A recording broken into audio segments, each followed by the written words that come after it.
Greetings, friends. This is Antar. I'd like to tell you the story about the first time I met Sitar legend NIKHIL BANERJEE. And I met him in 1971.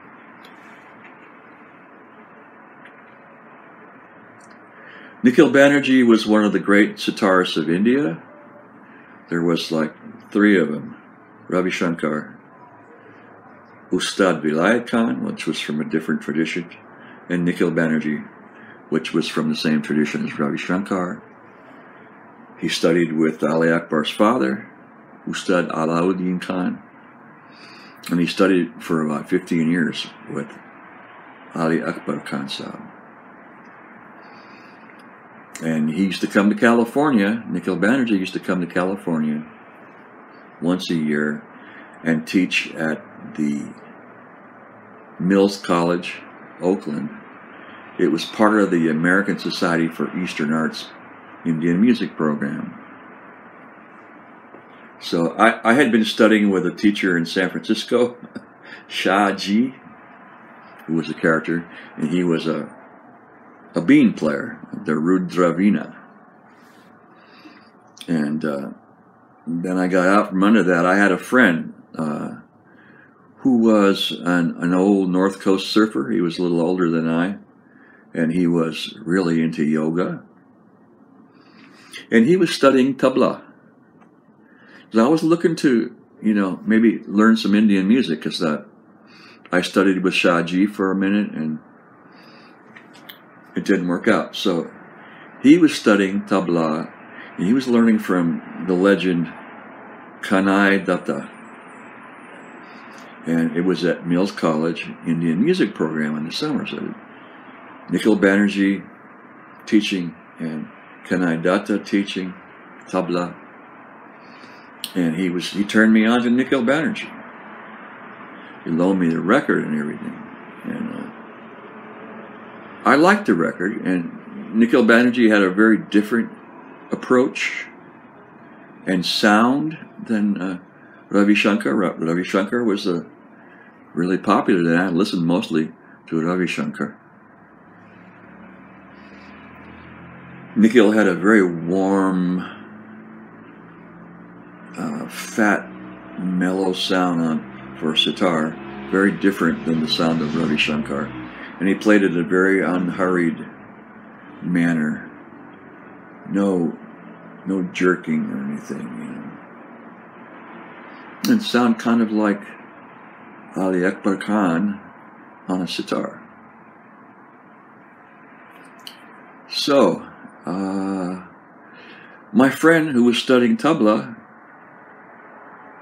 was trying to convince me, why don't you go there? I was thinking about going there, or maybe the Ali Akbar College. He was trying to convince me to go. So I decided to go there. And I applied for a scholarship to the American Institute of Indian Arts. And they gave me a scholarship to do the Indian music program. This is, yeah. Very meaningful story in my life. I loved NIKHIL BANERJEE. Was learning from him, and used to go and visit him. He had a flat in Berkeley, and I would go there and hang out with him. I'd call him on the phone. I thought he was God, Was a young man. So it was all going to happen. So me studying at the Indian music program at Mills College, Oakland. Oakland is in the East San Francisco Bay. It's a city next to Berkeley. And the Mills College is in the Oakland Hills. It's really beautiful out there. So we went to the student union at Mills College to register. So I go there to register, and NIKHIL BANERJEE and Kanai Datta, they show up there. I was like, wow, So I registered, and I approached NIKHIL BANERJEE, and I was wearing white pajama, you know. It was like white pajama and maybe a tulsi mala or something. And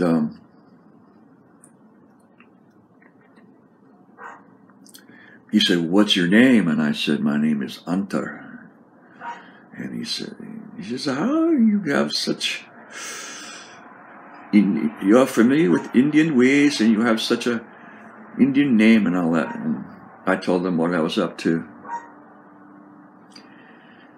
And Kanai Datta was there, and he was that guy was kind of a Zorba, you know, like Zorba the Greek. He was full of energy, and he shows up, Kanai Datta, and he's wearing a Hawaiian shirt and wraparound sunglasses. And he had been running foot races with some of the students outside to see who they can beat. I can beat them, you know.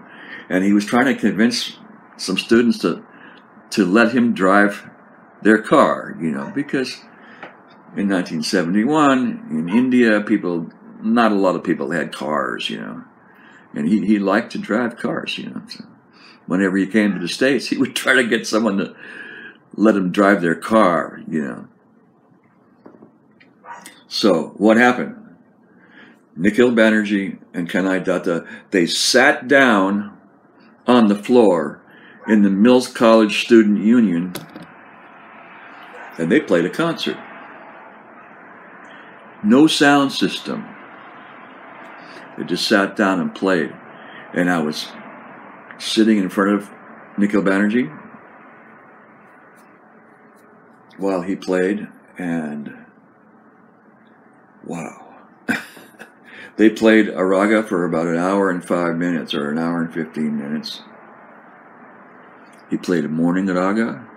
For those of you who are into ragas, rag not Bhairav. And I was watching his technique. What a hand Nikhil Banerjee had. That's what they say in India. What a hand he had. And it's true. And it's just, you know, I had a feeling of being absolutely at the right place, at the right time, with the right people. And I fell in love with Nikhil Banerjee that morning, you know, and was excited to be his student. So I think it was the first day of class. We were supposed to meet with him, and he had an assistant teacher there. And there were 3 levels of classes. There was a beginner class, which was taught by the assistant, intermediate, which was taught by Mr. Banerjee, and advanced class taught by Mr. Banerjee. And he was giving vocal classes also. I learned some songs from Nikhil Da. That's what he's called in our tradition in India, Nikhil Da. Nikhil Da means Nikhil, older brother. But we used to call him Mr. Banerjee. Everybody called him Mr. Banerjee. So I started calling him Mr. Banerjee. And there's a story there that when he first came to the States to teach, someone said, well, you know, because people had been with Ali Akbar, and we used to call Ali Akbar Khan Sahib. That's a respectful way. Mr. Khan or Mr. Khan, sir. So some student, this is the story, I don't know, some student asked Mr. Banerjee, what do we call you? How do we address you? And apparently he said, what do you call your teachers in America? Said, well, we call them Mr. So-and-so. He said, then Mr. Banerjee. So we always called him Mr. Banerjee. It was wonderful. So the first day, I go there, I'm in white pajamas again, and I sat with Nikhil Banerjee one-on-one.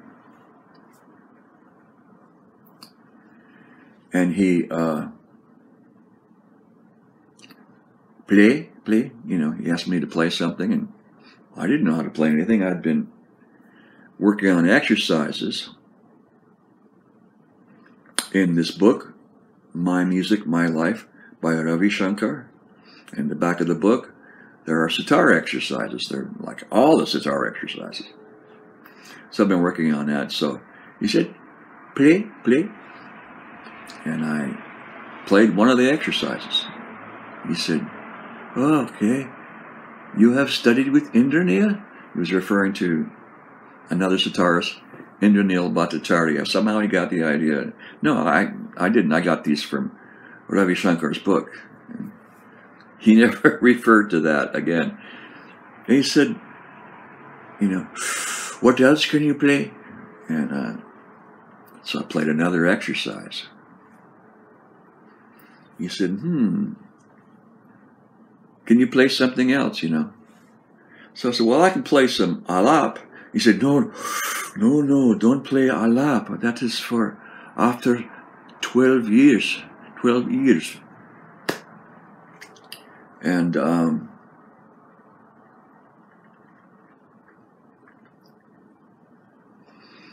so he said he was going to put me in the intermediate class, which is great because I got to study with him. And he got up and he walked over to the desk, and there was a lady there, and he signed me up for the intermediate class. And he came back and he sat down and he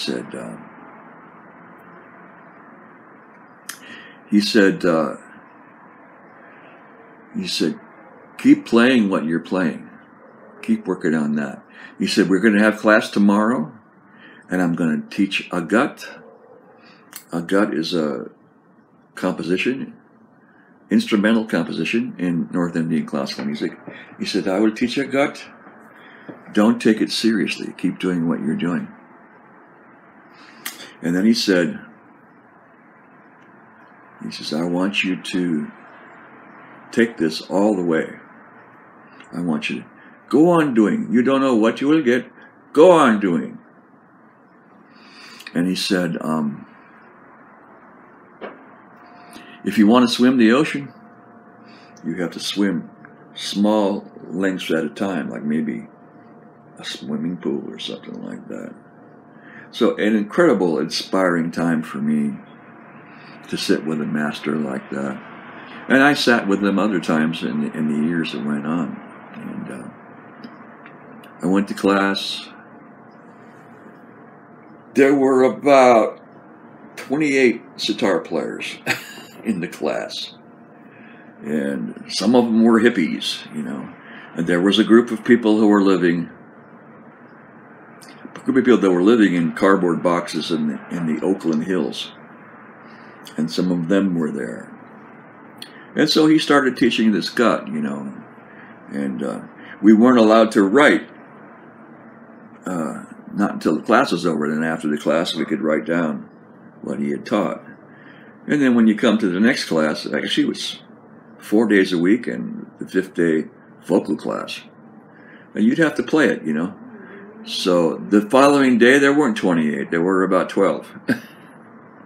I guess those people, when they got home, maybe they just smoked a joint or smoked some hash and forgot about it, and then they couldn't play the stuff anyway, you know.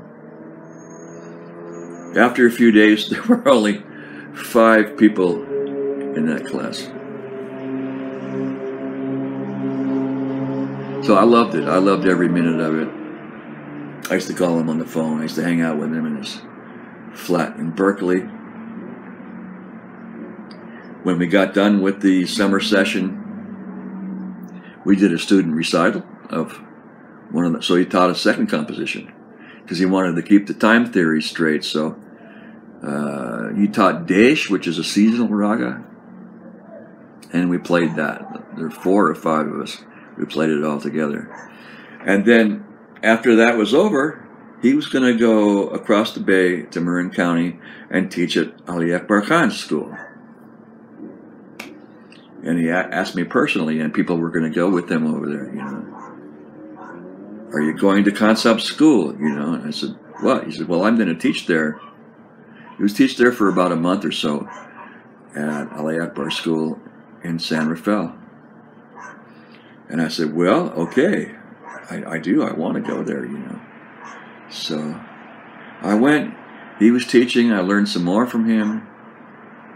And I was learning at the same time. I was learning from NIKHIL Banerjee and learning from Ali Akbar Khan at the same time. You know, like 4 days a week or something. And then NIKHIL Banerjee left, went back to India or wherever, and I got involved with Ali Akbar Khan. And that's another story. Thank you. Ciao.